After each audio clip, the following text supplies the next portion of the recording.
इथे तुम्ही या चकलीचा आवाज ऐकला असेल। अतिशय कुरकुरीत, खमंग, हलकी-फुलकी आणि अजिबात तेलकट न होणारी ही चकली तयार झालेली आहे।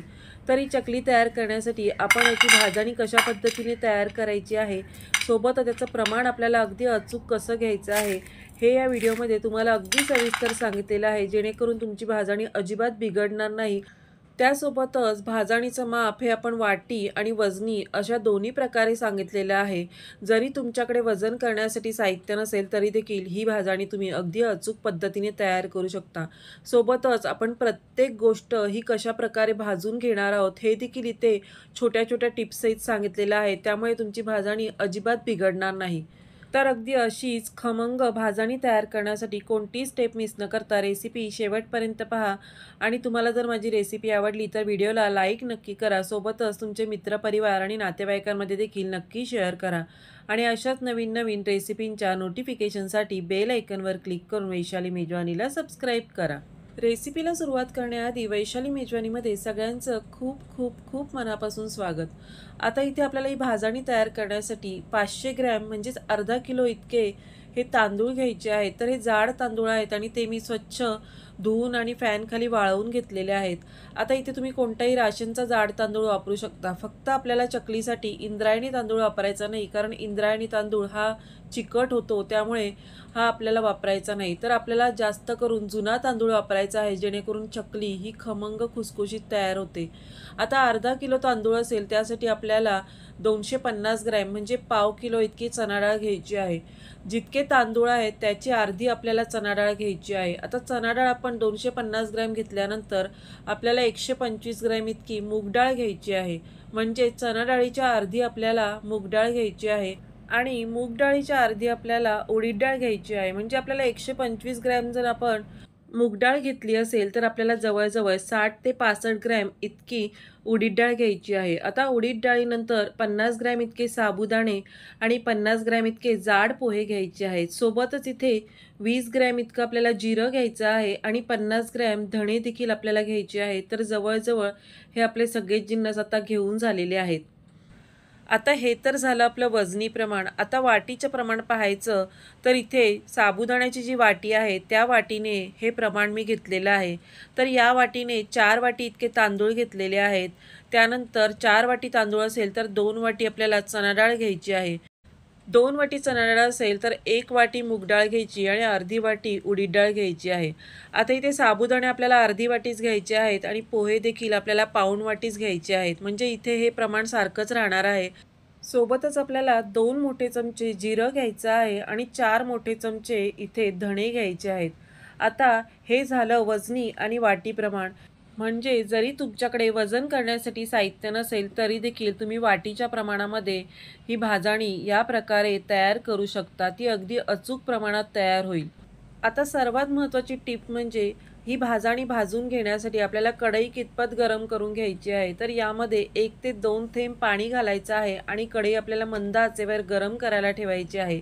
आता या पाण्याची वाफ होऊन हे पाणी उडून गेलं म्हणजे आपली ही कढई अगदी बरोबर गरम झालेली आहे। आता यामध्ये आपण भाजणी भाजायला घेणार आहोत, जेणेकरून ही भाजणी अगदी व्यवस्थित आणि कुरकुरीत अशी भाजली जाईल।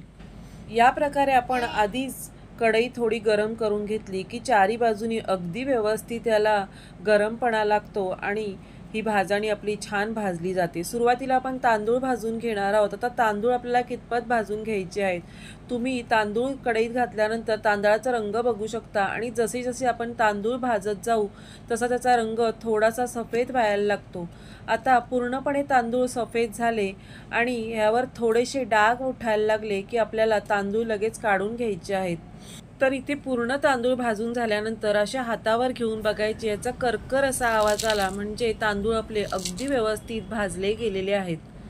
आता तांदूळ भाजून झाल्यानंतर आपण अशा प्रकारे जाळीवर काढून घ्यायचे आहे, जेणेकरून यामधली वाफ निघून जाते, तांदूळ आपले किंवा भाजणी आपली लवकर थंड होते। या पद्धतीने आता तांदूळ जाळीवर काढून घेतले की यामधली वाफ निघून गेली की याला पाणी धरलं जात नाही आणि तांदूळ देखील लवकर थंड होतात। तर अशा प्रकारे प्रत्येक जिन्नस भाजून घेतल्यानंतर आपल्याला चाळणीवर काढून घ्यायचा आहे। दुसरा जिन्नस भाजून होईपर्यंत आपल्याला हा चाळणीत ठेवायचा आहे। आणि दुसरा जिन्नस भाजून झाला की आपण हा एखाद्या सुती कपड्यावर, कॉटनच्या कपड्यावर काढून ठेवू शकतो किंवा पसरट ताटामध्ये किंवा परातीमध्ये देखील काढून घ्यायचा आहे. अशा प्रकारे आपण भाजणी भाजून घेतल्यानंतर चाळणीत ठेवली आणि नंतर एखाद्या पसरट भांड्यात ठेवली की ती लवकर थंड होते. याला फार वेळ लागत नाही आणि याला पाणी देखील सुटत नाही. तांदूळ भाजून झालेले आहेत ते थंड होईपर्यंत आता आपण चणा डाळ भाजून घ्यायची आहे. तर प्रत्येक जिन्नस आपण मंद आचेवरच भाजून घेणार आहोत. आता चणा डाळ आपल्याला कितपत भाजून घ्यायची आहे, तर चणा डाळ भाजत असताना आपण ज्या पद्धतीने बेसन भाजताना सुवास येतो त्याच पद्धतीने सुवास यायला लागतो आणि या चणा डाळीवर छोटे छोटे डाग उठायला लागतात. तर हलका सोनेरी रंग या चणा डाळीवर आला आणि याचा छान सुवास यायला लागला म्हणजे आपली चणा डाळ छान अशी भाजून झालेली आहे. इथे आता चणा डाळ देखील आपण चाळणीवर काढून घ्यायची आहे आणि नंतर एका पसरट भांड्यात ती ओतून ठेवायची आहे जेणेकरून ती लवकर थंड होईल. आता मूगडाळ भाजून घ्यायची आहे. तर मूगडाळ भाजून घेत असताना इथे एक खूण आहे ज्यामुळे ही मूगडाळ भाजली गेली आहे हे आपल्याला झटपट लक्षात येतं. आता मूगडाळ कढईमध्ये घालून घेतलेली आहे. झाऱ्याने आपल्याला सतत ढवळत राहून आपल्याला ही भाजून घ्यायची आहे. आता सुरुवातीला तुम्ही बघाल तर झाऱ्याने ही मूगडाळ आपण वरती उचलली आणि परत कढईत घातली की यावर हे मूगडाळीचे दाणे चिटकले जातात आणि जशी जशी ही डाळ छान अशी भाजली जाईल तशी तशी ही कोरडी होत जाते आणि या झाऱ्यावर एकही दाणा चिटकला जात नाही.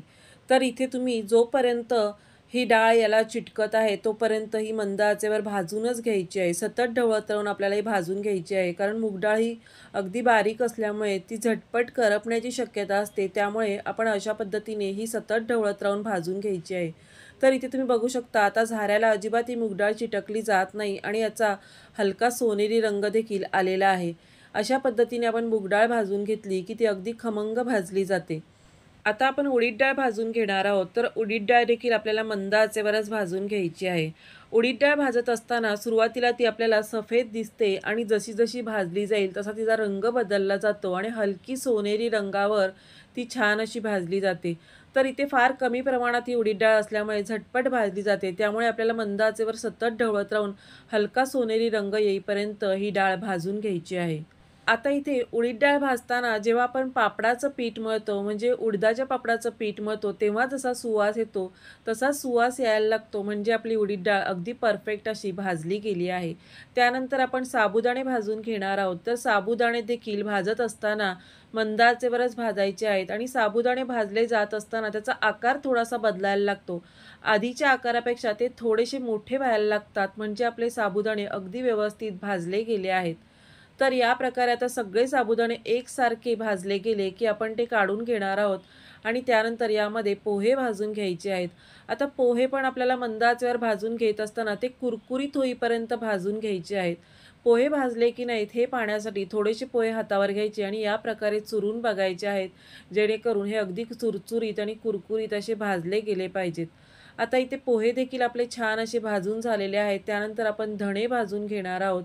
तर धणे देखील अगदी सुवास येईपर्यंत आणि हलका सोनेरी रंग यावर चढेपर्यंत भाजून घ्यायचे आहेत. आता धणे भाजून झाले हे पाहण्यासाठी धणे थोडेसे हातावर घ्यायचे या प्रकारे चुरून बघायचे आहेत. ते छान असे चुरले गेले म्हणजे आपले धणे देखील छान असे भाजून तयार झालेले आहेत. धणे भाजून झाले की शेवटला आपल्याला जिरं भाजून घ्यायचं आहे. तर जिरं भाजायला देखील फार वेळ लागत नाही कारण जिरं इथे फार कमी प्रमाणात आहे आणि जिरं बारीक असल्यामुळे ते झटपट भाजलं देखील जातं. तर इथे आपण गॅस बंद करून जरी हे जिरं गरम करून घेतलं तरी देखील काही हरकत नाही कारण जिरं आपलं झटपट भाजलं जातं. अशा प्रकारे आपलं जिरं इथे भाजून घेतलेलं आहे आणि आता इथे आपली सगळी भाजणी अगदी व्यवस्थित खमंग अशी भाजली गेलेली आहे.